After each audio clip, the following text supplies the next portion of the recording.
Yeah, okay. Yeah. Realistically, we can only have a few seconds of pre-talk before the show starts, or people get tired. Cold of that. opening, as we say. I'm told premature enunciation can happen to anyone. I've never experienced it, but whatever. Welcome to E1R Racers, a show designed for the world of low-dollar racing and oddball car culture. It doesn't matter what kind of lemma champ or lucky track dog you run, SCCA or NASA, we won't discriminate, as long as you drive it hard and built it yourself. Yes, we've shortened the intro. Join us each week for tech discussion, tips, tricks, news and notes in the world of low-dollar endurance racing, and whether it's on the spot, hella sweet, or we're lucky enough and Chrissy gives us just the tip, we're sure you'll giggle a little and learn even less. Everyone report to the paddock while Jeff chokes on his dinner. This is Chrissy. I'm Jeff. And I'm Mental. And we are E1R Racers. Thanks for coming back, amazingly, and listening to a Fibonacci episode of our podcast, episode 75. If you're not driving a car, pull up your E1R bingo card. It's fun. It wastes some time. You can laugh a little bit. Why not? Or at least we do, and then you will know what we're laughing. You can laugh along with us when we say we got bingo. Really? Why not? All right, so let's get things started. What are you working on, Jeff? What am I working on as I reopen my notes because I was looking at my bingo card? Yeah. As I mentioned last week, it was Pinewood Derby week. I just need a ruling from the group.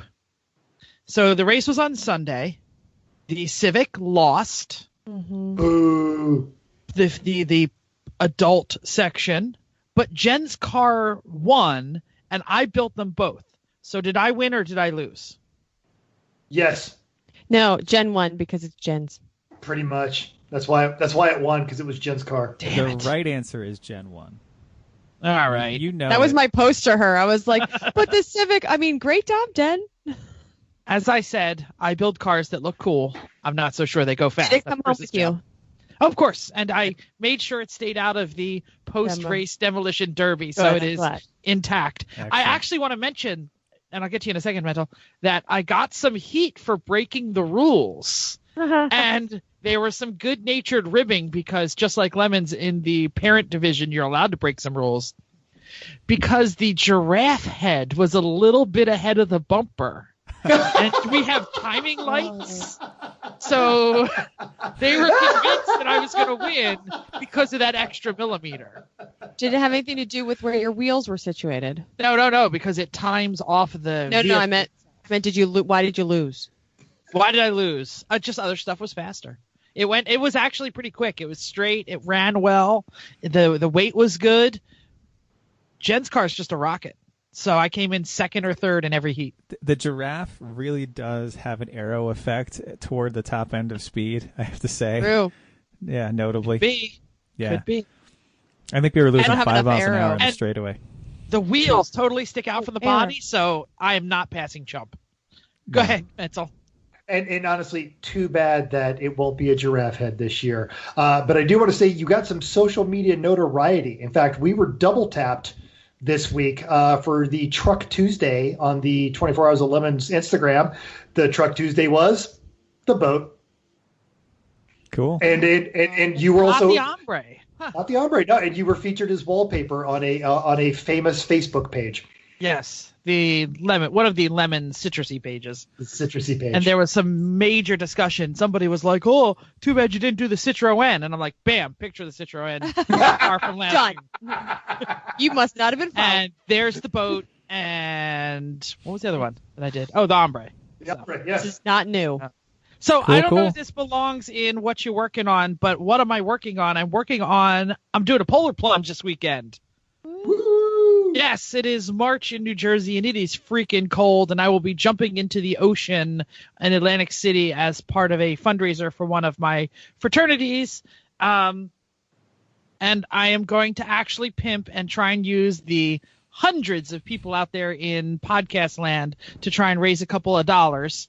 It is for the Military Heroes Campaign, the Kappa Sigma Military Heroes Campaign, which raises money for charities such as SEAL Legacy Foundation, Veterans Moving Forward. I don't know, maybe they'll buy mental a truck to get him to Vegas. I'm not sure. Veteran Success Resource Group and the homes for our troops. But so here's the deal. We're going to put the link in the show notes. I have set up a bunch of costumes that I am willing to wear when I jump into the ocean, and every $5 that you pledge is a vote for a costume. Ooh. I like your style, brother. It's great. What do you what are they ranging? Can you entice people to give? Sure. Right now, what is winning is kittens, narwhals, rainbows, and unicorns. Oh my! But it could be beaten by a $10 donation for luchador, Boy Scout uniform. That's a little creepy. LAMFO robot guy. Go ahead, Chrissy. Man's French maid outfit. I actually don't own one. Oh, we have it I still, have don't a worry. box of 8. I know, but And I'll see you on Saturday. I'm going for the key party guy in the bathrobe and knee pads. Ooh. God, for my students, I have to keep it a little clean. I want the key party guy, but French maid is totally acceptable. I haven't given yet, so I'm waiting to it's a man costume. It's not like you're wearing mine. That's all we're saying. And if they judge you for being gender specific, then they're misogynist and they're wrong. Yeah. No, it's okay to cross dress. It's just not be creepy. That's so. The French maid is creepy. No, French maid just got my $10. Where's my write-in option on that link, Jeff? It's there. All you got to do is write in. Oh, that's fantastic. Guess what's getting $20 starting tomorrow? Guess what I'm going to do right now? Oh, I can, and I'm going to use the internet. Yeah, well, we can wait till after the show, everyone. But I just want to mention that I will not probably be able to wear a French maid's outfit because one of my coworkers got heat for suggesting he would do it in a Speedo. And his bosses had to have a conversation with him and show him the sexual harassment panda video or something. So we will not be doing any sexual harassment suggestive outfit. French maid is not sexual harassment. Now, key party guy, that's sexual harassment. Sexual harassment. Yeah, it was. And that over creepy factor. It made everyone uncomfortable. It was great. Yeah. So anyway, that's what I'm working on. Everybody, give $5. Oh, I want to mention that one of the suggestions is I don't care what you wear, but you better have a shark puppet. Actually, that just happened. Across the board. I don't care what you're dressed as. You better have a shark. That's true. Shark puppet. Yep. Oh, thank you, Chris. Tell us about real cars. Yeah, I'm doing actual race car work and stuff, so y'all have something to drive when we get to the track in a few weeks. I built a shifter mount and installed that in the car. I built a hydraulic clutch mount so that we can mount a clutch master cylinder where there was none before and there's no room under the hood for, so I had to build a backwards facing one that goes into the cabin where the dash vents used to be, but fortunately we have no dash, so whatever, we're making it work. It's very lemony though, and because I gave Jeff all of the scrap steel I had, not even scrap steel, all the good steel I had, all my stock, I had to do all this with just the random bits I could find in the milk crate that lives under my bench. And I have to say, I've been successful with it. It's all work. It's been a little more work, and it's been a little more piecing stuff together, but it's working. That's pretty funny. I mean, you could have said, hey, put a box in the Reading Express. But... Yeah, but I made it work. So, yeah, there we go. Yeah, Mental? When I come up to visit you guys next month, I'll bring my box of metallic scraps that I have under my workbench next to the welder. Yeah. So that's what I made all of the things out of. Sorry, Chrissy. You should mention why you have that. The milk crate of scraps? Mm-hmm. Because don't we all? Whenever I put a scrap thing, no, it's not your bucket of soft tubing for welding projects. This is my other one. No, it's a different one. Yours is mostly full of roll cage bits. But anyway, so I made all that stuff, and it actually worked great. I took the new motor and replaced all the timing gear on the side and the tensioner and whatnot. Adjusted all the valves, installed the flywheel and clutch because we're converting that motor from auto trans to manual. I'm working on the shift cables right now. I got the hole mostly set. I just got to clean it up a little bit and put the grommet in place. I've got the transmission drained, and I'm ready to crack that open and check it out and make sure it's not totally hella busted in there from a junkyard trans that we got. So the mounts just got here today. So progress. Yeah, Jeff. So the video that I watched on the swap to make a cable clutch to hydraulic clutch. That was a wasted effort, huh? Yeah, I already did. Yeah, it now. yeah, we did that. Yeah, A long time ago. No, but you said shift cable. So are we doing? The old motor had a rod-based shift system. Yes. The new motor has a cable-based shift system. So we're adapting the shift assembly we got from an Accord in the junkyard to work, but there's like the spotted bolts too isn't even big enough in the Civic. I watched that video too. Yeah. So whatever. It's all done. There you go. It's all just happening. It's all done. Yes, but the mounts are here. Assuming the trans doesn't need anything horrible, the motor's going in this weekend. So, all right. Still waiting for the box of parts from Michigan that I still haven't gotten yet at all. So, yeah, and then a few little things. But so am I still bringing the Z, or do we have Honda work on? Yeah, we need the Z. The Z needs work more than the Civic does. I can piece the Civic together 2 hours a night. The Z is the one that needs the motor put together to see if it actually works. Yes. That's kind of important. Yeah. I'm down for attacking whichever you tell me. All right, let's keep moving on. Mental, what you working on? So do you guys remember when we were driving to the junkyard how you said, "Hey, right? Am I getting closer or going back, Chrissy?" No, it's a little bit of both because. Before, when Mental, this is how the sausage is made, listeners. So before, Mental was a little too far from his mic, and we were getting an echo. And we told him to go a little closer, and then he gets a little closer, and he got louder, and he didn't have an echo. Instead, he had distortion. So it's middle ground. Like, all right, middle ground. Volume we know and this distance. is your first this show, is tough. but Where's the tube of mockery? There. About this distance. You're good. Keep going. So do you guys remember how you told me, hey, Mental, have you ever tuned up the Volvo? And I'm like, oh, yeah, no, it's fine. It's totally fine, that Volvo. Yeah, it totally wasn't. It sat for about 3 days in the rain. I just didn't go anywhere. And I went to start it, and it didn't. It would just sit there and flip over and not catch. Chrissy? Oh, I'm sorry. Chris, could you come in here, please? Sure. Okay. Sorry. Oh, yeah, more sausage, folks. So, it didn't start. And so I end up actually having to do a tune-up. So I had to use this ancient and mystical device that I think, Jeff, you know what it is, called a timing light. I was going to say timing light. I knew that was coming. Turns out it was actually a little too in the negative on that one. So I had to advance the timing, and now the thing runs like a friggin' top. So I got new cap, rotor, and plugs, and actually hit a timing light with it, and it's been doing great. Cool. So I also did actual Volvo work, but we're still getting the house ready so I put in some gutters on a small section of our house that didn't have them. I've been working on patio pavers, and I went to the Greater Atlanta Automotive Media Association lunch, working on getting those press credentials for the Atlanta International Auto Show, which we're going to try and do some live broadcasting from. And I got media tips from David Patterson, a.k.a. that dude in blue. And as a result, this is big news, folks. We now have a semi-proper YouTube channel. And if you haven't been there, Jeff, have you been there? Chrissy, I've been there. I updated part of our thing there. I also learned we had it about 20 minutes ago.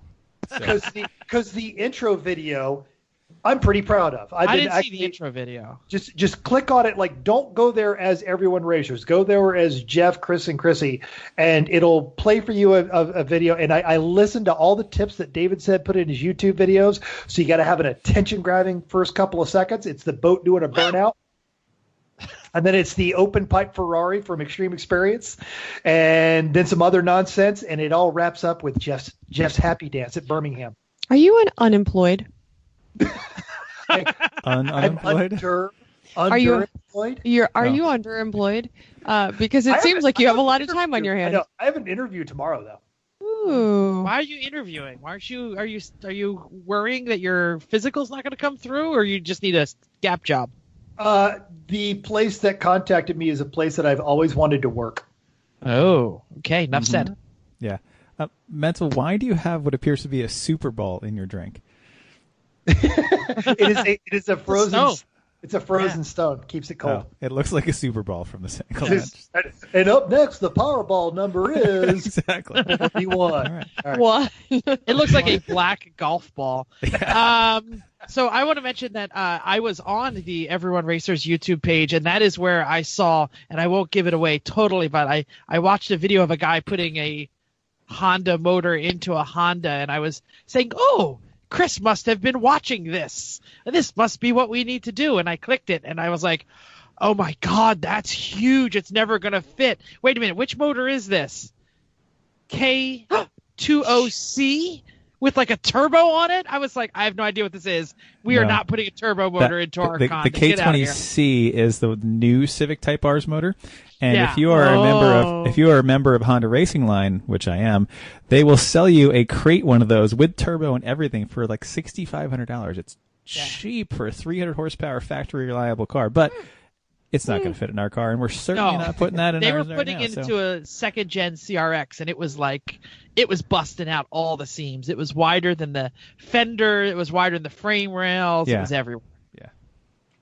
But now, to that end, because we have this, we've actually already gotten some feedback on our YouTube channel, and it was from the video that you guys put up when you guys were at Summit Point for the NASA weekend.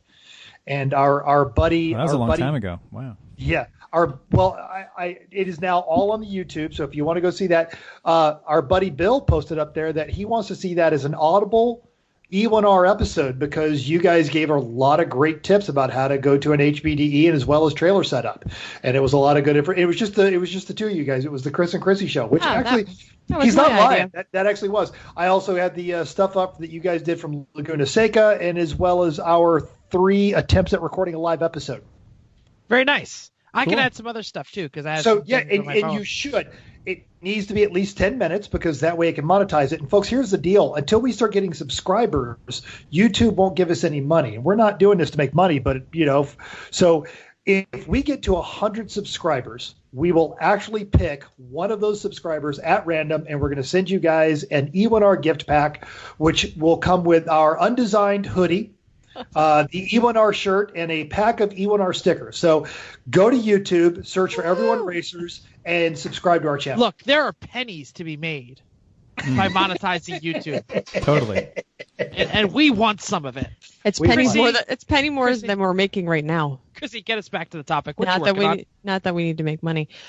Chris, so apparently I tried to click on your link to give you money, and it has shut my computer down. So your reset. No, it's the computer. Yeah, I had to force quit the browser. and as soon as Google hasn't opened yet, so it's a totally safe link. I promise. Oh no, it's not. It's just not working. So I'm working on my phone now. So someone is broken. Yeah. We broke the computer and we broke mental.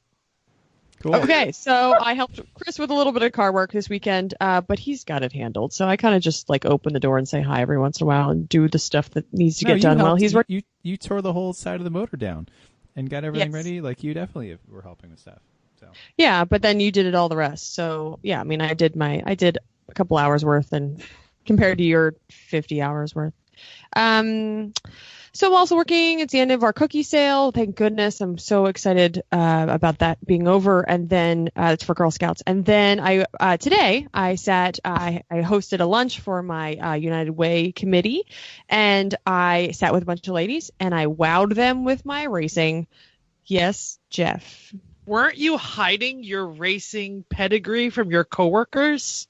I am hiding my E1R from my coworkers. Oh, okay. So it's okay. They know that you race. These are her coworkers. The propane and propane accessories. This is Chrissy's extensive community service and charitable work. Sure, but it's still work. So I was at so I hosted this event and I was telling them about racing, and I don't even know how we got into it. I think one of them probably knew about racing, and so I started talking to them about it, and they can't comprehend road racing. They can't comprehend endurance racing, that you race for this long and you do it, and then you get out of the car and they're like, is it a circle? And I'm like, it's a road course. And they're like, no, wait, you're going down 422? And I was like, not a road. You know how most of the racing you watch, they do this well, I do this and this. Well, Mental is doing this. He is pantomiming as he drives left and right. Can I tell a quick joke? Sure. Okay, so a vegan, a CrossFitter, Jeff the Lemons Racer, and Mental the Podcaster all walk into a bar. And they won't freaking shut up for a minute. That's the end of the joke. You miss one of the setup lines is, and do you know how I know about it? Because none of them would shut up. Shut up about it. Anyway, that's Anyway, cool. So, Is there anything yes. else, Sarge? Yeah, only because, so I ended up, when I got back to my desk, I sent them a bunch of video because we have video on YouTube. I sent them links because I was like, they're all picturing something different. And they're like, I hate driving to work. So why would you drive for 2.5 hours in a race car? It's got to be uncomfortable and blah, blah, blah. And I don't understand. So I was like, well, I'll just send them YouTube links. So I sent them to my YouTube links and just said, if you just erase all of the stuff that you were trying to think about, and that you didn't realize that's not what it was. Let's just try to show you what I do. So There you go. I backed it up. Those of you looking for that channel, it's called Chrissy is a Badass. It's a it channel is on not. YouTube. It Chrissy's is a not. Hashtag Chrissy's a badass. News and notes time. I think I'm starting. We have Race lots of results. news and notes. Yeah. Go fast. Race results. Lucky Dog at Button Willow. The Mutt Butt 2012 hour, which means you were too wimpy to do all 24 hours. First place was Blue Line Racers Group. Second place was Zoom Zoom Boom. Third place was McQueen Racing. Normally we only do 1, 2, 3, but hey, fourth was Onset Tetanus. And Mental put in the notes, congrats. But I'm going to say, Onset Tetanus, you did 12? You're a wimp. What is your problem? They don't It's listen to our all show. fair. On 24-hour. First, racingruinedmylife.com. Second was Risky Whiskey Racing. And third was Los Cerdos Valardos. I hope I said that right. It means flying pigs. Worth mentioning is that our buddies, the Sloan brothers, were 7th in Occupy Pit Lane. That was after their Miata broke early on. What did I say? Again. Something happened. Yeah, they broke early on. It was sad. They all took pictures of it. So, Champ Car at Sonoma on Saturday, top spot went to Door Slammers, one word, in a 94 Miata. Second was Uncommon Friends in a 280Z. And the third was an Autospec in a 93 Miata. Interesting that the podium represented the 3 competition classes, B, C, and A, in that order. I'm sorry, does Champ do the way that we do it? It's actually London? reversed. Backwards. Yeah. So it should be CBA. Yeah. No, C but is the fastest That's how they class? finished. C is their fastest class, but B, a B class car, won. Because Champ Car, their rule set does allow for a lot of impact with racing strategy. That's right. Well, so they also Sun- had a total of, 20-something cars at this race? Yeah, They- there was they- some. They burned That some is bridges on the so- West Coast. So That is so crazy. Yeah. Sonoma is such a big track too. Honestly, you probably might not have seen anybody for a couple laps. they lost a lot of money on that one. Yes. So Sunday saw Nemo Money in a 95 MX-5. First and second was 9-4 in a Lexus SE300, and Autospec brought home the bronze.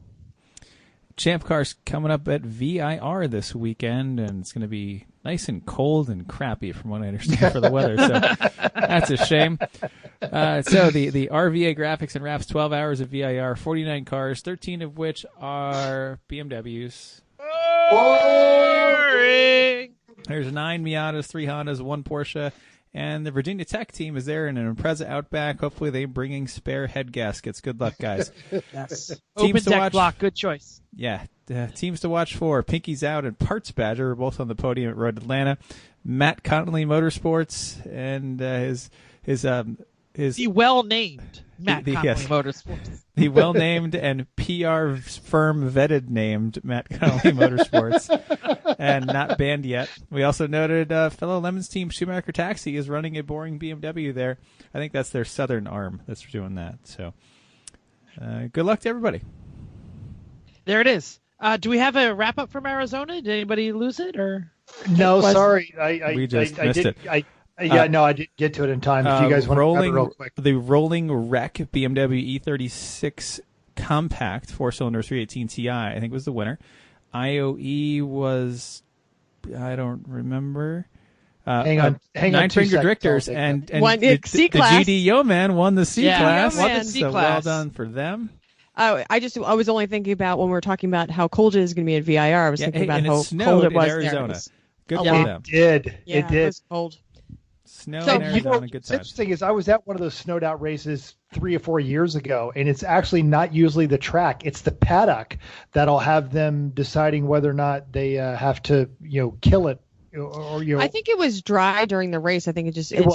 snowed the the weekend as Wasn't people that- were getting there. I think it was. There was that Texas treacherous. race. It was like a Houston race, or maybe it was Dallas. That Yes. it snowed so much, like the Houston. tow rigs couldn't get in and out of the parking lot because, of course, you're in That's the one Texas. that Mental was at. That's what he's talking That was about. the one. yeah, Yeah. exactly. Yeah. And Yeah. basically we spent the whole time having a picnic with the crew from from Tetanus In the before RV. Yeah. in the RV. So, all right, let's see. Real quick, let's go through this. Winner on laps was the Drunky Wrench in the 318 that Chris already mentioned. The IOE was actually the Fistful of Cotter Pen in that surprisingly good-looking 61 Borgward. I saw the pictures on the Oh. Instagram. It did look good. Granted, they drug it out of a swamp, but that is just a pretty car. It's a 61 Borgward. If it made more than 5 laps, it's got it. So. Exactly. All right, so of course Class A was also Drunky Wrench. Now Class B was Cackle and Caw Cauldron Crew, aka CCCC Racing, in a 91 Festiva. They are from all over the place. Class C, the GD exclamation point, yo man, Yep. and the Nine Finger Drifter Crew in that Toyota Corolla wagon, which is awesome. Organizer's Choice went to the Geezer Escort Service, big surprise, in a 94 Escort. Heroic Fix went to High Anxiety in a 94 Accord. There is no doubt a story behind that, and I apologize because normally I do the research and I don't have that story. Probably Catch involves the- head gaskets. It probably involves Sure. and it probably involves some stupidly long drive to go get the part. Judge's Choice went to Le Citron, which was a 77 Pontiac Le Mans. They're out of California. I Got Screwed was Team Lowball and the 77 AMC Roundabout, and that's interesting because they were for the the AMC Spirit trophy a couple of years ago. They're one of those. And the Speedy Cop Mom Life of the Paddock went to Super Troop and a 78 Mercury Zephyr out of Redondo Beach. And I saw those guys on Instagram. That was actually a cool looking car. They brought that hella dangerous mustache ride to Sonoma. That one's always fun. All right. So That's right. Yeah, there was a continuing giant on. seesaw that was about 12 feet long. Oh, and got I someone, remember that. It would get the high person like 8 feet up in the air. And was they just had a it big in mustache. the garage for a while. Yeah, no, it was, yeah. and they were like, "You take that apart." They were like, Please. "This is too much Someone's liability." gonna die. Yeah. We're about to have to name a rule after you. Now, Kind of. we were just talking about the folks up at VIR, and one of the teams I'd like you guys to pay attention to is my fellow Extreme instructor, Dan Buckle. He's going to be driving with the Racing for Heroes team. Dan's a former Marine, and they run an old school, loud as crap 84 Camaro. They're not competitive, but they have a lot of fun doing it. This race, they're also bringing a Chevy Corsica with an automatic transmission, and the reason they're doing that is they're rotating veterans through their lineup. Corsica? A Corsica, absolutely. An That's automatic. awesome. So when the Iron Duke blows up, these poor veterans aren't going to have anything to drive. That's kind Maybe of a it's a shame. Euro It sport. is, Yeah, it is it's not. Virginia. There are Iron Dukes that are used as mailboxes. They can grab those things And if anywhere. it's a Eurosport, it has the lovely narrow angle V6, most Yes. often found in racing, being highly successful in Fieros, because that's a great motor. We know it's not. Yeah. So we're going to have a link on the page, but the money that the racingforheroes.org race and their mission is empowering the lives of our nation's veterans through motorsports with health, wellness, employment opportunities. The link is in their notes. They also do dirt track racing. They set veterans up with a chance to go roundy round in the dirt tracks, go sideways, and just get those guys out of the shell and get them into the great community that is racing, which is just fantastic. Awesome. Awesome. So here's a story that 3 p.m. mascot, friend of Willie Nelson and all-around good guy Omar B might be. Hopefully he's listening to the pod today because this is going to make his pants get tight. Peugeot is coming back to the United States after 28 years of not selling a car. They think they're going to come back because what everybody wants is a French economy car. PSA Group announced that they are coming back, and here it is. The mark is ready for a, quote, strong growth to relaunch the brand with a frugal, conservative, profitable way. Good freaking luck. And but here's the thing: is if Omar is going to get a Peugeot, he will have the coolest Peugeot in the Bronx. Period. Dot. He totally will. You know it. I know it. American people know it. It's going to be awesome. All right, let's talk about this fender rule. So I already mentioned it.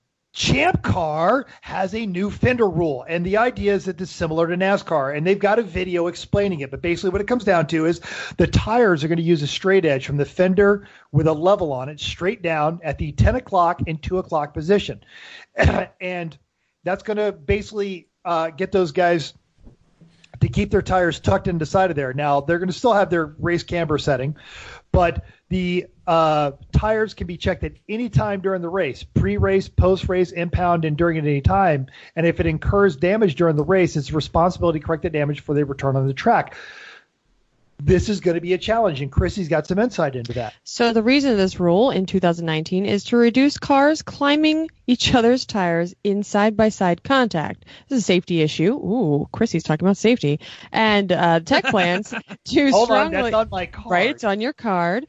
Tech plans to strongly enforce this rule. Latest rule update from Bill Strong. 10N2 rule.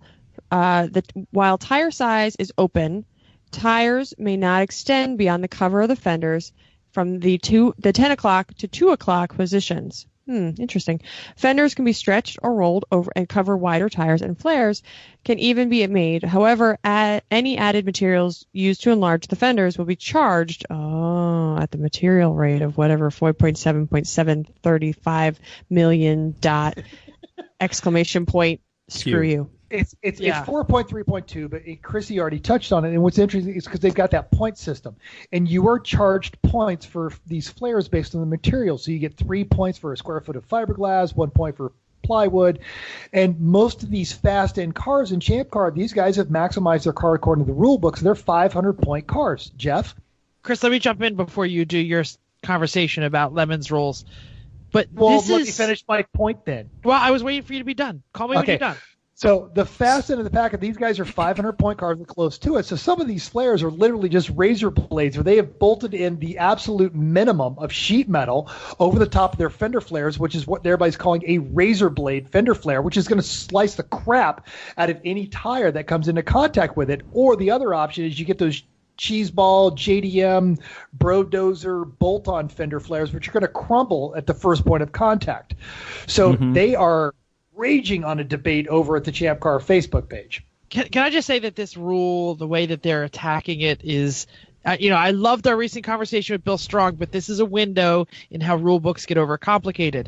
Tire size is the problem, because if you go bigger tires, you get greater performance. But instead of saying something like tire width percentage over stock equals X points, they had this convoluted system of classifying different materials differently and making someone measure the square footage of an arc. If your problem is the tires, make a rule about the tires, not the flares. There's a guy who on the Champ Car debate on Facebook said that like 19 times and then finally goes, I'm sorry, I don't often pick up on subject matter, but if I understand correctly, so-and-so is saying that we should regulate tire sizes rather than fender flares.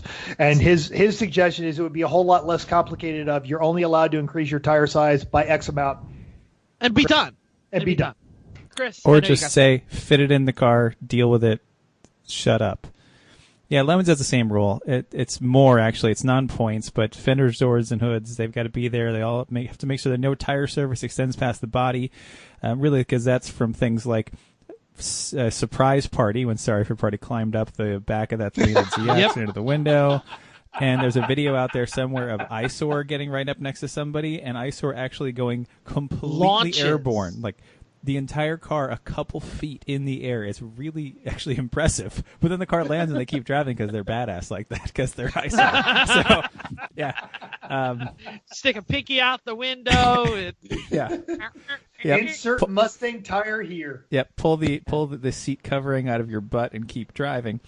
WL addresses that. They don't give anything specific, but they address it in saying no part of the car may extend further than the wider point of the stock side mirrors, or the body plus 6 inches, whichever is less. That gives you a lot of room for tires, though. It does, but that also includes aero. That's how they address aero. That works, too. Cool. Yeah. Awesome. So, yeah, this debate will continue to rage, and that's why I like lemons. Just build a damn car. Talk to Phil or Eric. It'll be all right. That's right. Listen here, everyone. Everyone loves supercars, and they have really fat tires. So if you or someone you like or someone you love would like to drive them, new experiences this year with Extreme Experience at New Hampshire Motor Speedway, Phoenix, Streets of Willow, Texas Motor Speedway, Road America, Poconos, and Utah Motorsports. That's Extreme Experience at all of these places. Don't worry, they're still going to Autobahn in Atlanta and Hallett and all those other great places. But don't forget that you can save 25% when you have supercars at xxspeed.com if you use the coupon code EveryoneRacers, one word. Yes, xxspeed.com, coupon code EveryoneRacers. And as we'll discuss, Lucky Dog Racing has their 2019 schedule up online, and their races fill up quick. Like Laguna filled up in 2 minutes. So check it out ahead of time. They're going to be at Portland International, our favorite, the Ridge, Willow Springs, Utah Motorsports Campus, Pacific Raceway, Oregon Raceway Park, Thunderhill, and don't forget Streets of Ensenada in Mexico, where you can pull over into the pits and buy a taco. So, Or a churro. Yep. Or a shaky dog. Yep, or shaky dogs. Or Check it multiple off. shaky dogs. Make plans to attend the first annual Dog Stock Jamboree at the Shasta Lake Resort. It's kind of like a race evening without all those cars and stuff. So that's fun. And then the third annual Flocktoberfest in October. Head over to racelucky.com, take in their full calendar of events. Tell Kathy we sent you there just because we like Kathy, and say hi. That's all. We'll have her back. Absolutely. Folks, 2018 was actually a really good year for us. We spent 20 minutes discussing this before the show started. And somehow we actually have connected with hundreds of you, and we couldn't be more excited about it. So we are actively looking for new partnerships in 2019. You've got a motorsports-related business. We've got folks that are interested in that product or service. So we are looking to expand our partnerships. Last year, we had a great introduction to the West Coast after a very successful integration with Lucky Dog. And if you want to help us promote your event, product, or service, reach out to us, everyone.racers@gmail.com. And then don't fall for that spam nonsense like I fell for the Instagram post this week. But you were so excited about You're it. going to get dope commissions on those shirts. Dope And you're like, commission. well, that must be Did legit. he really say dope commission? It did. It said It was that. in the- thing. it was in the PM. Yeah, totally. Oh, so you're so gullible. It's amazing. You know who would never give us a dope commission? What? Patsy's mom. Hi, Keep Mom. going. Let's keep it nice and short this week. Yep. Hi, Unlike Mom. last week. Okay. Go. Listener feedback time. Lots of feedback on our last episode, which was actually really good. But we did have, before we get into the main topic, we had a devoted listener who took the time to PM me personally on Facebook and say, can I be honest with you for a minute? And I, of course, yes, absolutely. That little jag you did near the start of episode 74 almost made me quit listening to the whole episode. And what he was referring to is my extended hello to Chrissy's mom, which I don't regret. I love Chrissy's mom. But I replied, great, Jeff will love to hear that. What they came back with, I felt sympathy for him. Give him that feedback for the next episode. Hey, you know what? They can't all be golden. That's all right. And we can't always record perfectly. And our good friend Matt F., who doesn't know how to drive his trailer, whined about Mental's volume. And I just said, look, we'll build the mental wall, but you're paying for it.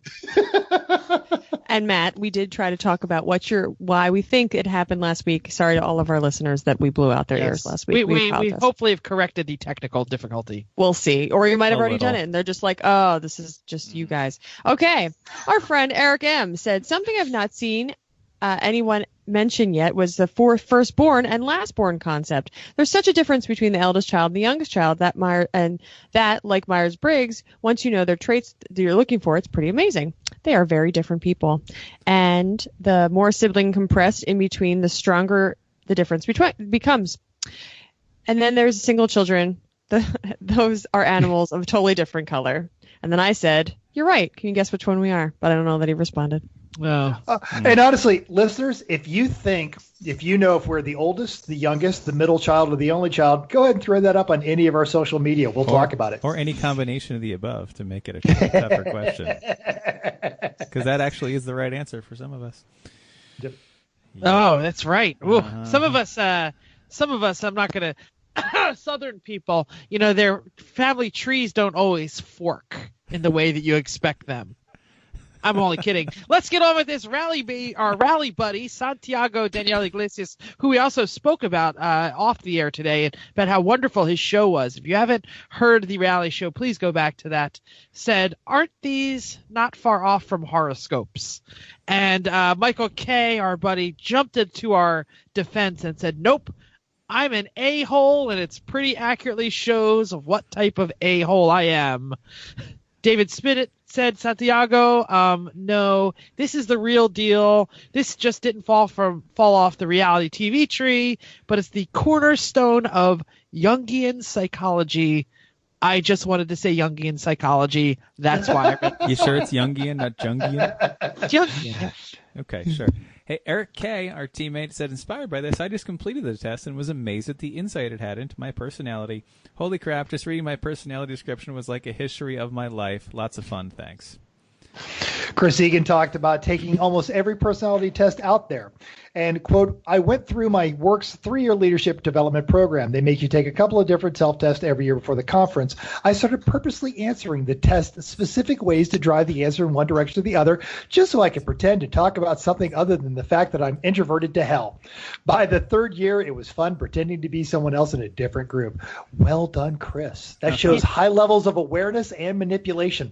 Well, this is definitely what I talked about when I talked about the self-testing bias. And I have to say that there are several times at a Lemons race where I've walked up to young Chris Egan, and I still call him young, even though he's getting older by the day and he's engaged and crap. We're all getting older by the day. I know. But I'll talk to him for like 10 minutes, and I can visibly see him getting uncomfortable. Like, Jeff, you can leave now. Jeff, you can leave now. Is it the French maid outfit that you're wearing? No. I know I do that for sometimes by my outfit, but usually it's just like, okay, Jeff, you can stop talking. I'm done talking now. I kind of wander away. But I love you, Chris, and I'm glad you're a devoted listener. Eric Maservi said, INTJFTW! Exclamation point. And Todd jumped in on the Facebook comment and said, Eric, by posting this, you just nullified your introvert status, LOL. And Eric said right back, Todd K., wait, you can't see me on the computer thingy, can you? Yeah. I added Michael K. had some other things. Said, having done a number of these over the years as a corporate tool, I do find them informative. It's great to know your personality type and those around you, but most important is to know how these personalities best interact together. I lean so massively into one corner of the grid. I spent 20 years of my work life and personal life understanding how to mitigate, control, or capitalize on my, quote, strengths, depending on who I'm interacting with. In the end, I only piss off permanently the guys in the opposite corner and when I'm under stress, like in a true 24-hour race or in 750-degree lug nuts. Yeah. I'm pretty sure he's probably what you are because you can relate to that. Mm-hmm. Mm-hmm. I have to say, since I am the educator in the room, that is actually called emotional intelligence. EQ, Maybe we could talk about that. EQ, thank you.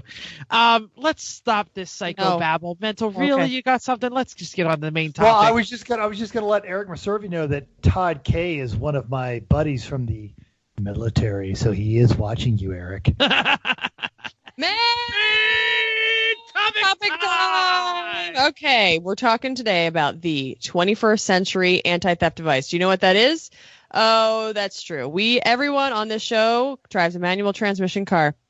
When Jeff and Mental were young, that was the only car that they could afford. Learning to drive is harder than you suspect, and I'm sure we can all relate. So we're going to talk about the stories about how we learn to drive, how do we teach others, and other fun stories like that. Okay, we're going to start with how did you learn, what you learn on, who taught you, the story behind it. Chris, start.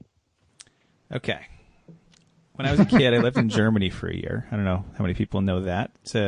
And when I was 10 and 11, my mom took me out actually I was 11 at the time, in our 1980-something, don't know what year it was, Fiat Fiorino, which is the car she had bought while we were there. It's like a 80s Fiat Transit Connect is what it looked like. It was basically an economy car front with a box on the back. It was so cool looking.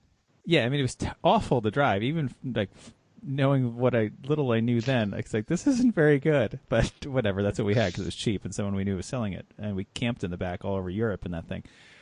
So anyway, it kind of looks like a little tiny Toyota pickup truck. But it's And with the it- box. Yeah. Yeah, it's- there's- Yeah, a box. exactly. But yeah, I googled the exact same thing, and it's got Yours a had- box on the It back. was Yours red had and ours windows. windows in the back. They had Yeah, it the had cargo windows in version the and the back. window version. It was like a little bus. Yep, and we put little curtains and carpet in the back and stuff like that because, of course, my mom did that. So, Was this a 4-speed? yes. And someone had put a 5-speed knob on it. That It's was confusing. Italian. Why would it be a 5-speed? Yep. So I learned in a parking lot in the 80-something Fiat Fiorino. And then after we were back in the U.S. and I practiced a lot in driveways and whatnot, and mostly in cars that were not my mom's because at that point she had bought an automatic Civic wagon. So it was other people's cars that I would just keep practicing on and stuff. But so by the time I got my MG when I was 15, it was like the stick was not a thing I was worried about. It was all right, no big deal. That's a boring story. That's a Sorry, boring it just story, wasn't that yeah. hard. What was fun is that it was It's a 11. I was boring 11 story in a until you Fiat Googled van in Fiat. Europe. Right. Wow, is that Exactly. somebody just posted a picture? Is that the actual picture of yours? Or did It No, looked it was exactly red. like No, that except he red. said Windows, so I posted Yeah. a picture of Yeah, one it with looked a window. exactly But- like that except red. But Awesome. the back door is open, so it makes it look like it's longer than it it's is. longer? Yeah. I would actually DD that right now. Oh, Well, duh. It's not far Yeah, off from the what? Volvo 240, but yeah. I would own Radwood with that thing too. Let's be honest. Totally. So let me tell you about my slightly more sordid tale.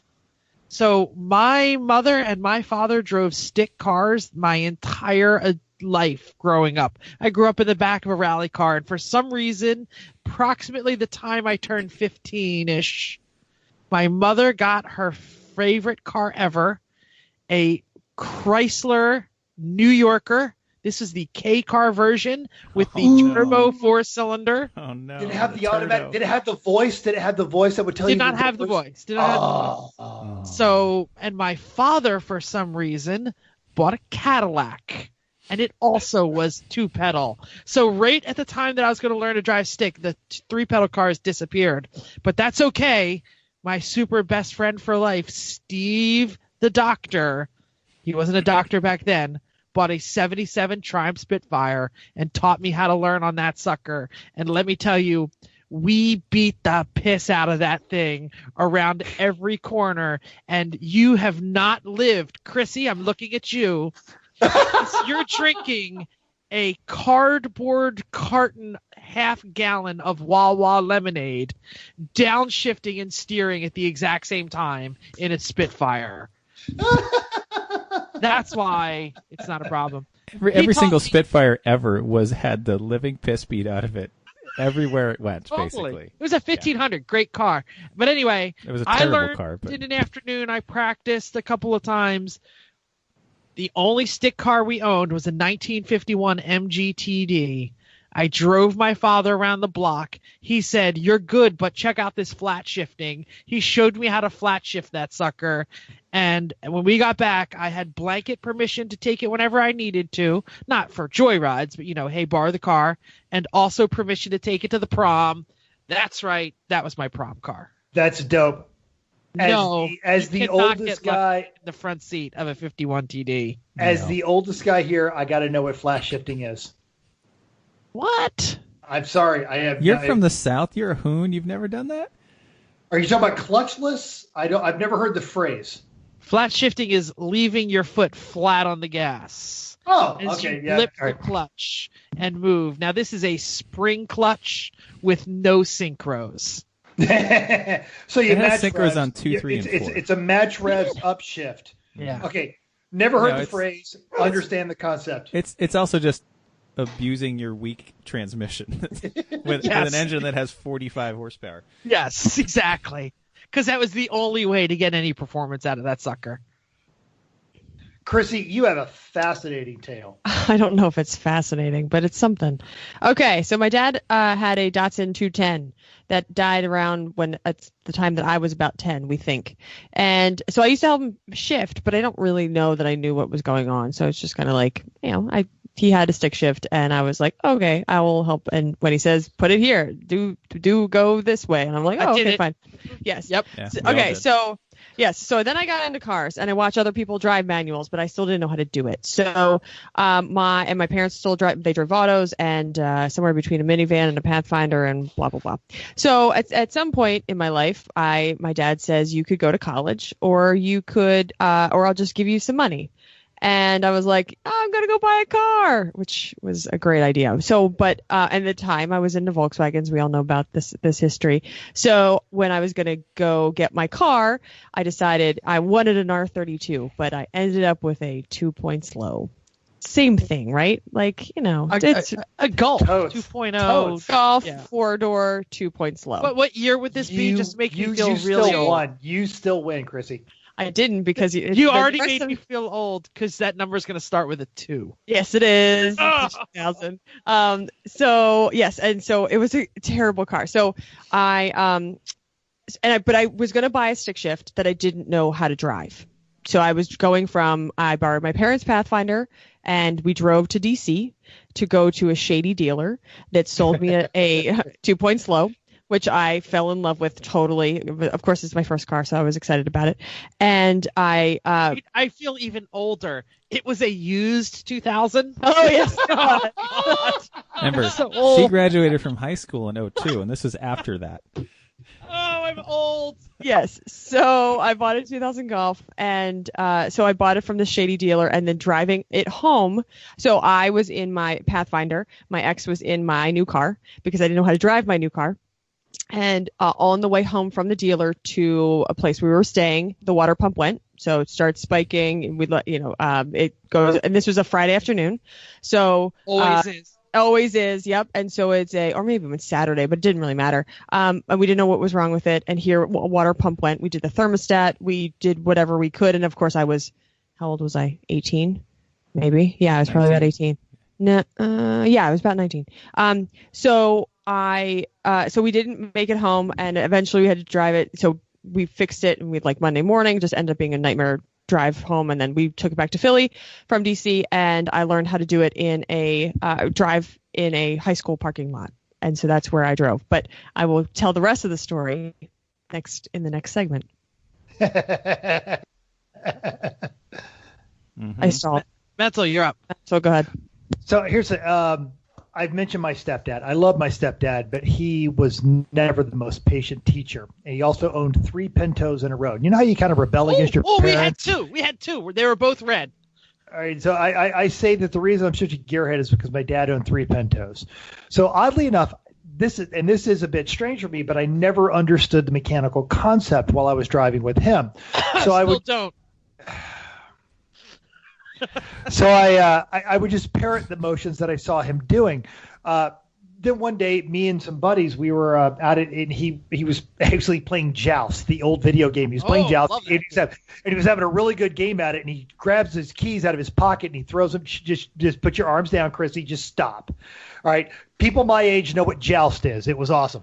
So he threw me his keys. Yes, except you rode an ostrich. Keep going. Tell the story. Yeah. So he threw me the keys to his 1980 Capri, very similar to the Bill and the Garage Heroes. Check that off on your bingo card. Bill and the Garage Heroes Capri. He said, "Hey, dude, go move my car real quick," because he was having a really good game. So I got in the car next to the gas pumps, and I started the car, and I just sat there and fiddled with it until I started to realize the mechanical relationship of letting out the clutch pedal and what was happening to the engine. And I got it, and I went and parked the car. And I got home that afternoon. I went to my stepdad and said, "Hey, can we try driving today?" And he rolled his eyes, but we went out and drove. And I understood it. And he's like, "What happened?" I get it now. And this is very similar to our buddy Donnie P. He told us a story on Instagram. He said his was pretty simple but effective. My dad and I went to the grocery store in our small Pennsylvania town where he grew up. And he got what he needed, was walking out, and his mom was waiting by the door. They loaded the groceries in her trunk, and he tossed me the keys to his S10 and said, "Don't be late for dinner." Got in the car, left him there to figure it all out, which he did. That's terrible.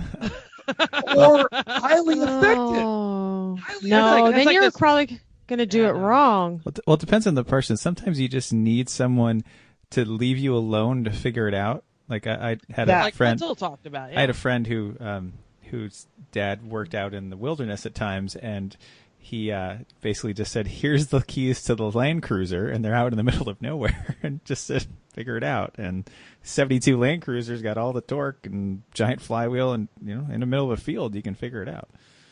Sometimes that's what people need. There it is. Let's switch gears here. So, have we taught other people? Do we have any specific stories or techniques? I'm going to go first on this one also. So I taught a college girlfriend after convincing her to trade her Slushbox CRX for a purple Geo Tracker, which was a proper 3-pedal car. That sounds terrible. It was her CRX. She had to get rid of her CRX anyway because it was getting old and she wanted something new, and she loved the Tracker. So I was like, look, buy a stick. Trust me. And I guess she trusted me because she went to the dealership and bought it new off the lot. She had never driven stick. Woo! I had to test drive.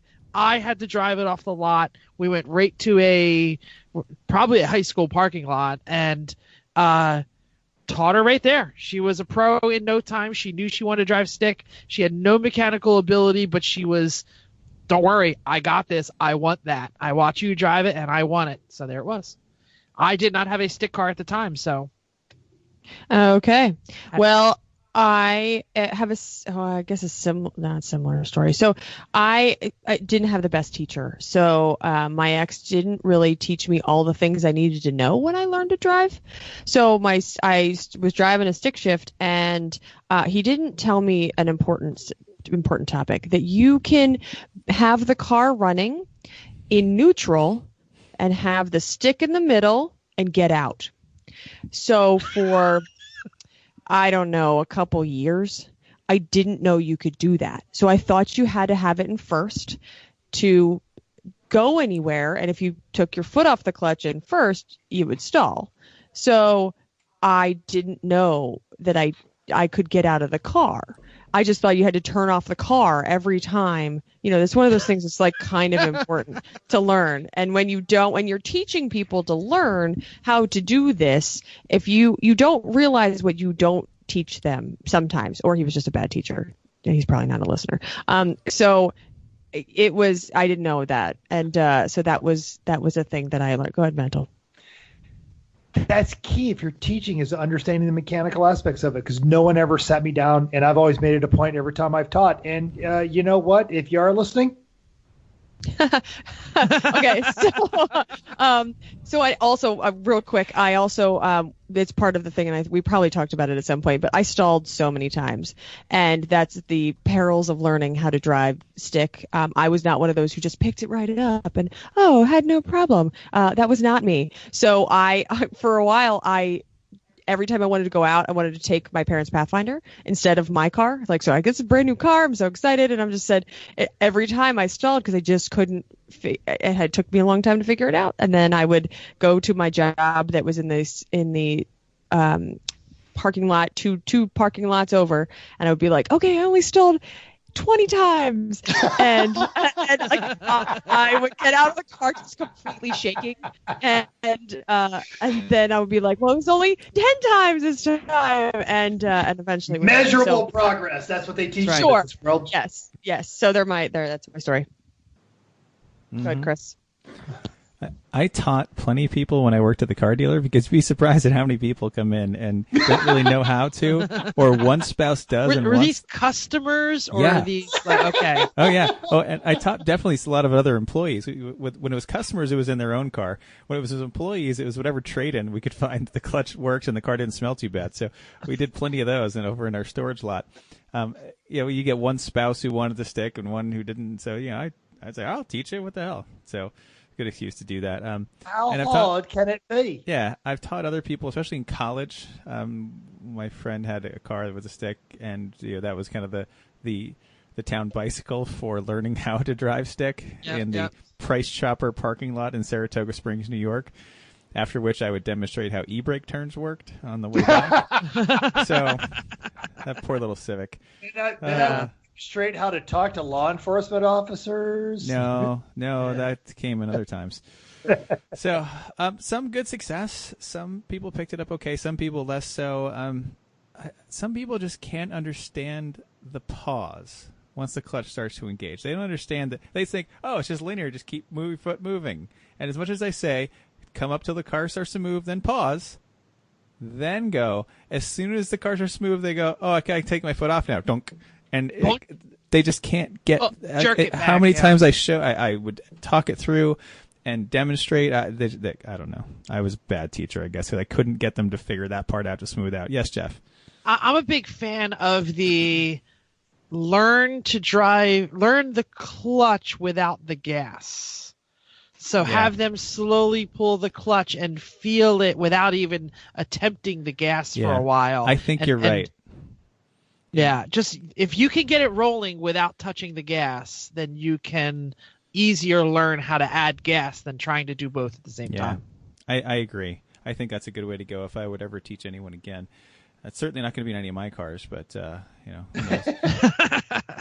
knows? You're not going to teach your niece or your nephew on the NSX? Why not? What? So I'm going to tell you that I actually have the opportunity coming up really soon. A student of mine who is African, like from Africa. Her name is Ruka, and I promised I would give her a shout out, and I would tell her all about this. She's in one of the sororities that I hang out with, and she calls everyone my friend. She says, Rook, she comes in, she says, Jeff, my friend.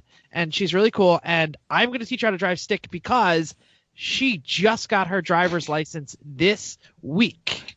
And she wants to learn how to drive stick. Cool. You going to teach her the Miata? No, the 3. I'm going to tell that story in a bit, but I do love that because when I was in Africa, that's how people greeted you. Oh, Minton, my friend. Oh, I love it. I love that. And they'll finish up by saying, I tried to talk about the mechanics of how the clutch works to everybody. Because to me, I think, oh, great, I understand the parts going, so I understand how this all works. Nobody gets it. Nobody gets it. That doesn't help at all. No one cares. They said, if you don't have a whiteboard, I mean, God, how do you teach? You lost me about 3 flywheels ago.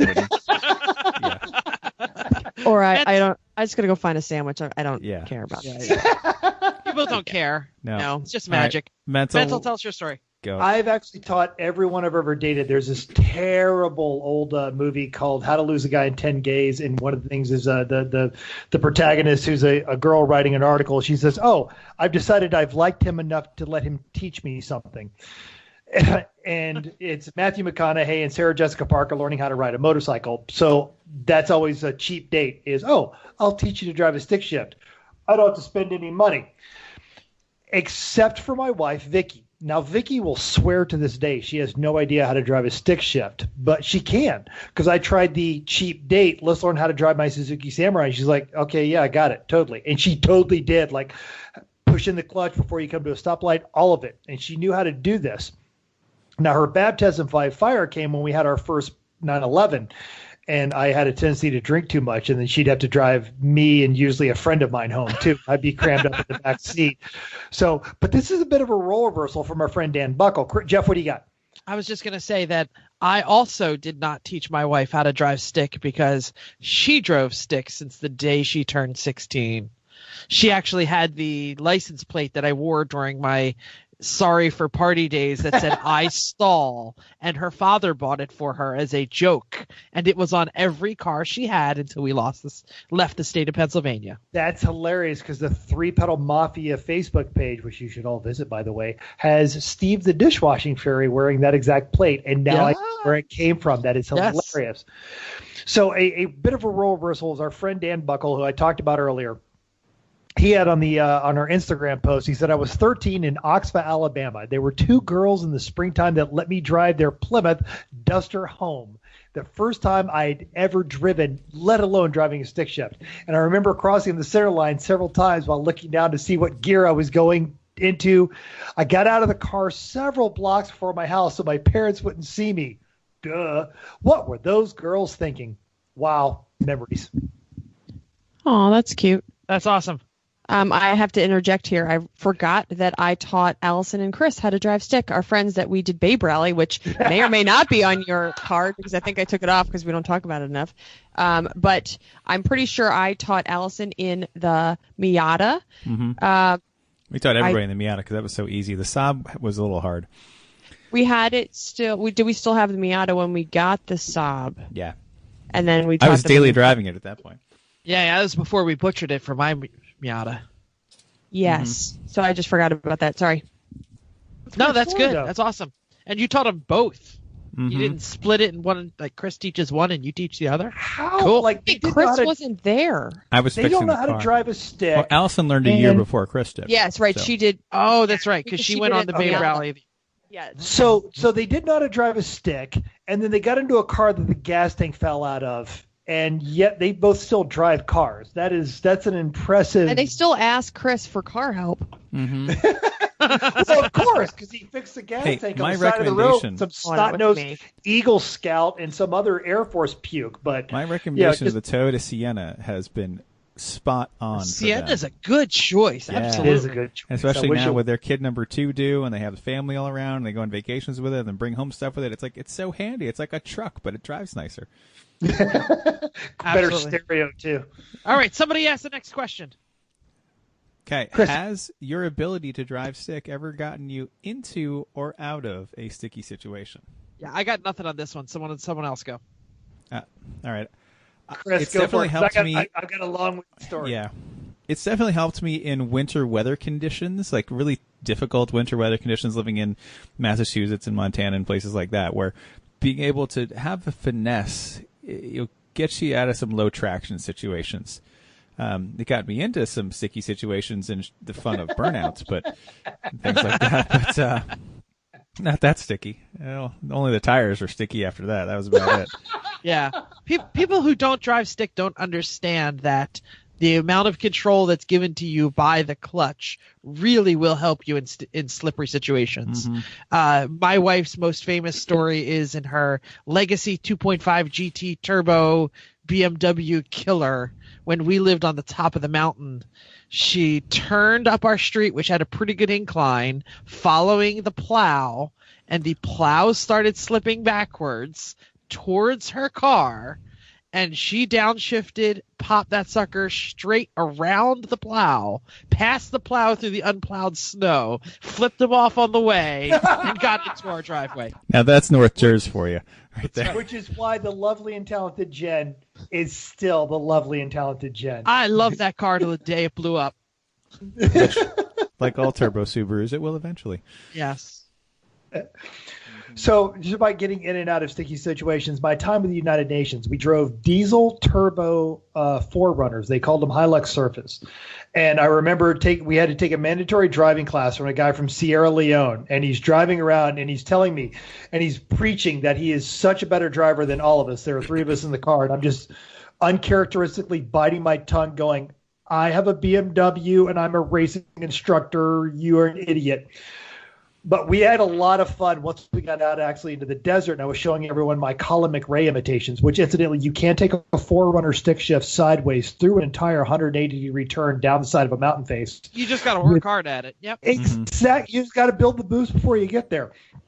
So we had a lot of fun with that, and I was actually one of the few Western drivers that was comfortable with the manual. All the guys who came out of the Eastern Bloc countries, Czechoslovakia, Bosnia, Croatia, all this stuff, they knew how to drive manuals, but all of the Canadians and Americans were like, oh, I'm not comfortable with this. Well, Soviet Russia, car shift you. That's right. All right, so basically it was me and the Polish guy. I like Whitney, and he put in the Whitney Houston tape, and off we'd go. But I'm having flashbacks of the movie Euro Trip right now. Well, and that works because on the Instagrams, our friend Aubrey A posted a story on Instagram, and her first car was a '82 Mustang GT. And Aubrey, if I wasn't married, I'd love you so much right now. Though I learned a lot of my mom's automatic before tackling it. Anyway, one morning I just jumped in, turned the key, and went without putting a clutch in. With all that torque, I didn't stall, but I ended up in the laundry room instead. Good times. Yeah, that reminds me, on the Civic, we don't have a clutch interlock switch anymore. So you hit that key, it's going. So yep.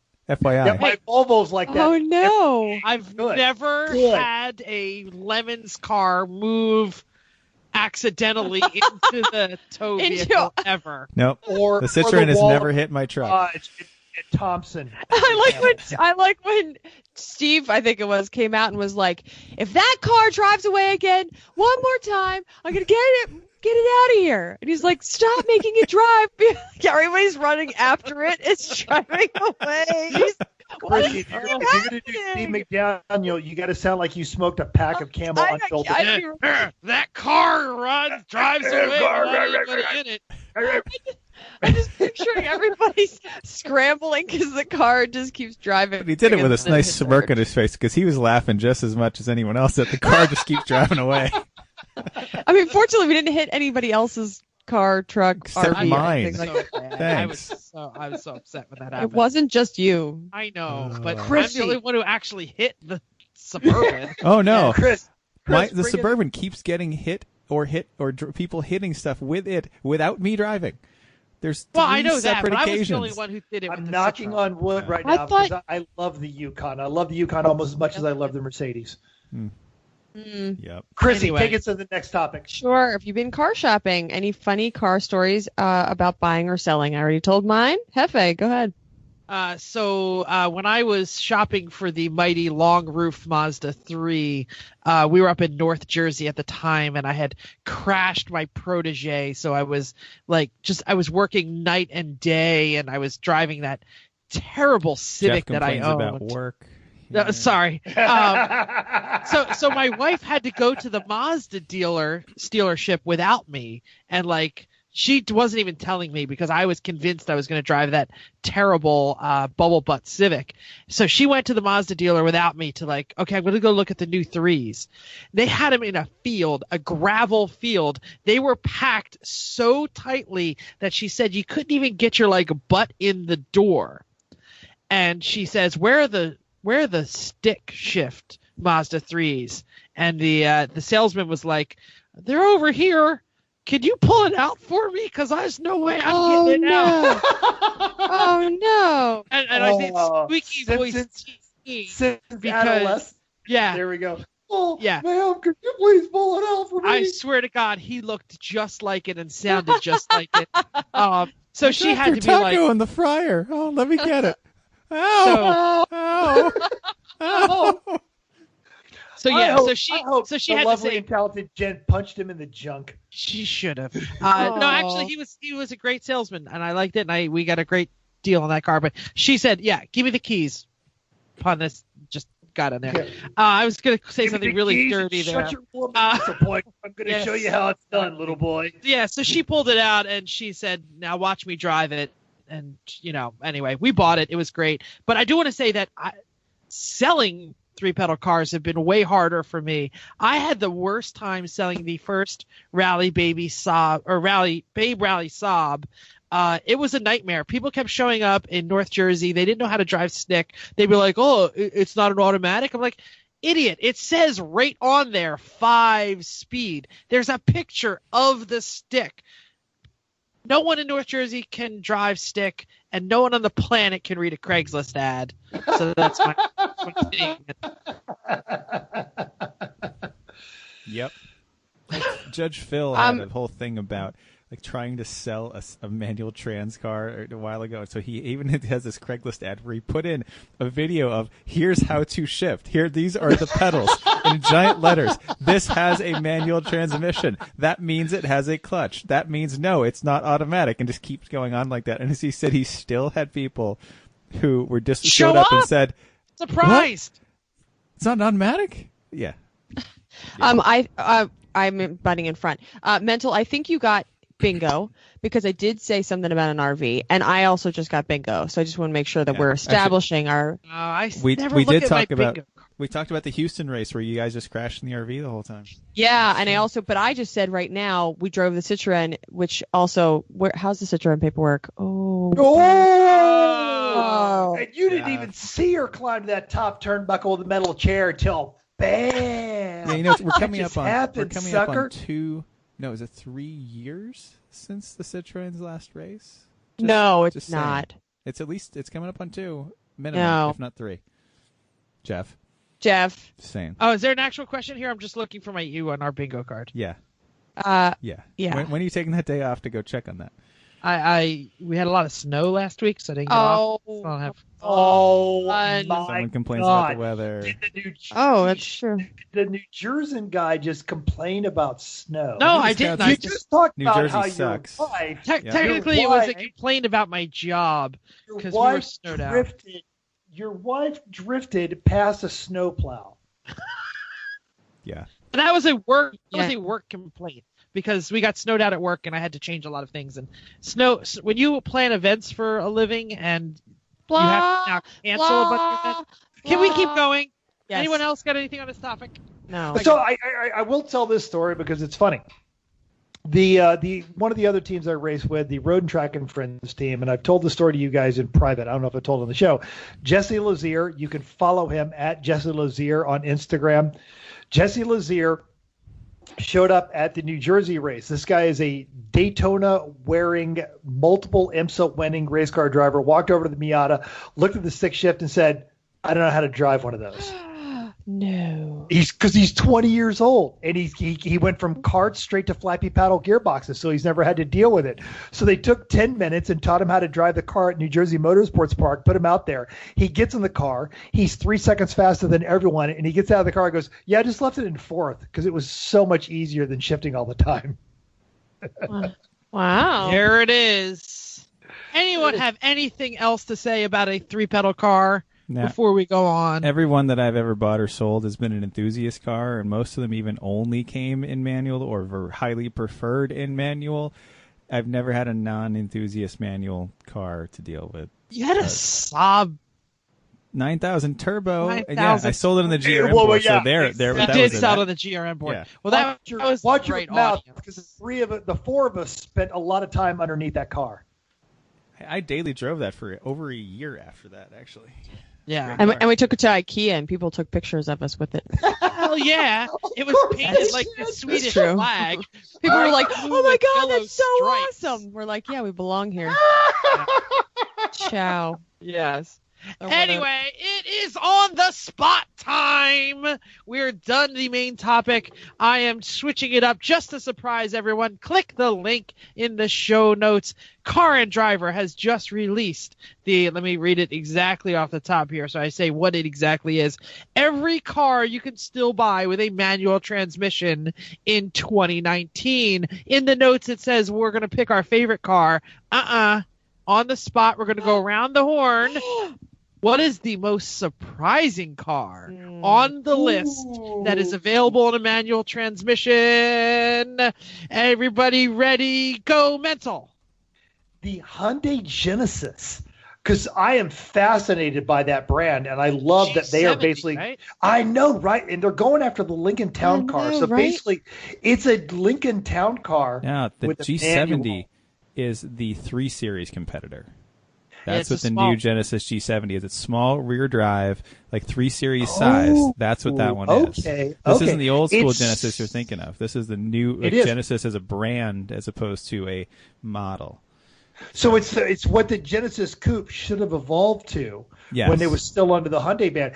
I love that Hyundai is making a real drive manual transmission, even though it's a 4-door saloon. I may, you know what? We're going to the Atlanta International Auto Show. I'm going to have to pay attention. By the way, on Car and Driver's 10 best list the same year. It's a great car. Mental already told us. So, Chris, what is your most surprising car on the list that they're still selling with a manual transmission? The Honda Accord. I just love that they're still selling it in the 2-liter turbocharged, the same engine as in the Civic Type R in a lower state of tune, with a 6-speed sport model Accord. Like, that's fantastic. If I weren't as ridiculous as I am, and like that would You be, said it, not us. Yeah, that would, right. I'm not going to argue though. That would be a great regular person, sporty-ish car daily driver. It's a nice car. It'll do everything pretty well. It's got great power. You get a Honda out of tune. You get another 50 horsepower. It handles well, and it's a Honda. Yeah, mental. So, maybe next year when you've got a friend who lives out in the desert, maybe you sell your current daily driver and then you live in a Honda. No, it's not gonna happen. Chrissy likes it. Well, it depends on what Chrissy gets. I mean, if she gets a Jag,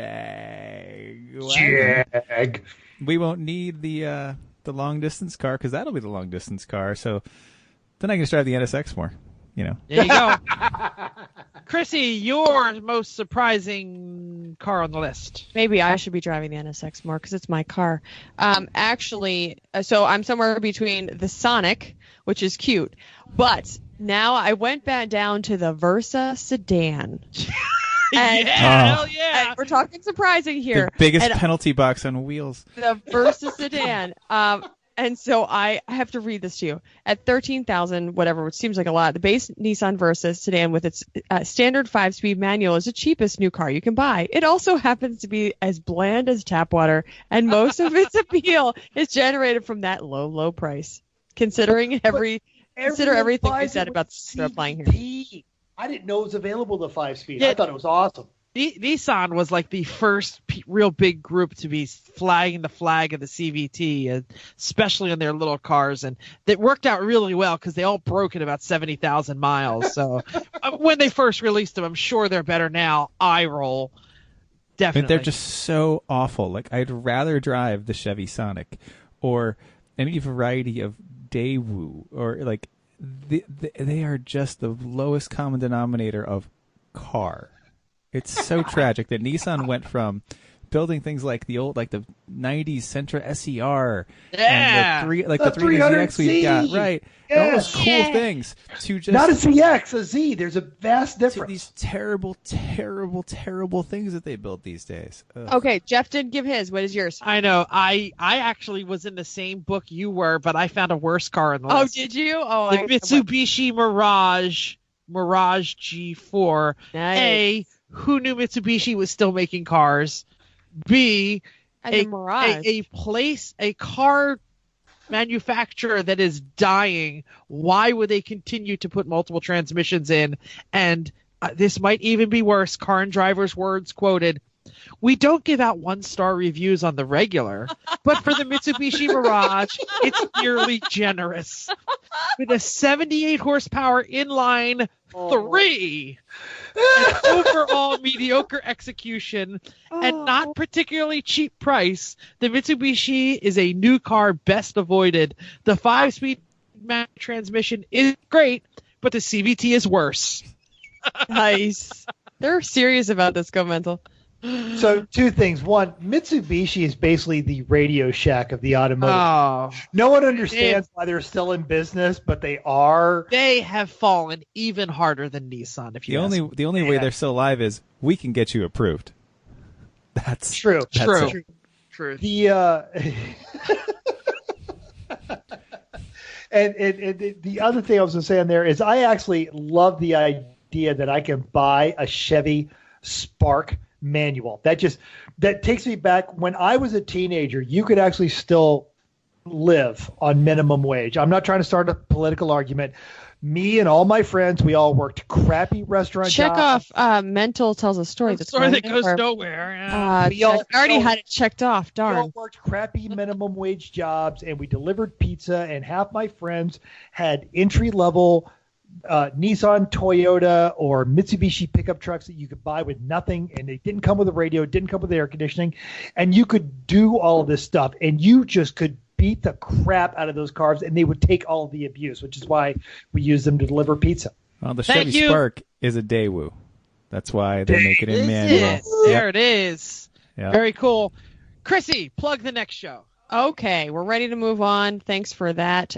We are When You Lose That Loving Feeling. We're going to talk all about a breaking point in racing and what does it take to hit it, and more importantly, how to get past it and get back to having fun in racing and avoid the breaking part in the first place. So joining our discussion, we're going to have AJ Laporte, friend of the show and runs on Don't Panic E30 and had a rough time as of late, and we're coming and hopefully coming out of it. So we've all been there. Let's talk about it and how to avoid it. Awesome. Thank you for downloading us and listening to this 3-pedal edition of the show, Everyone Racers. We hope you'll join us in the world of driving three pedals, racing three pedals, and building three pedal cars, because everyone can drive three pedals, even you. If you enjoyed this podcast, subscribe. It's totally free. Then go to iTunes and give us a 5-star rating. Even if you drive an automatic, tell us why. If you have any questions or show ideas, comment on our Facebook page, Everyone Racers, or email us at everyone.racers@gmail.com. Find us on Instagram or Twitter at everyone.racers. Thanks again, and until next week, keep the shiny side up. Or if you're like us and have no shiny side, just keep the three pedals down.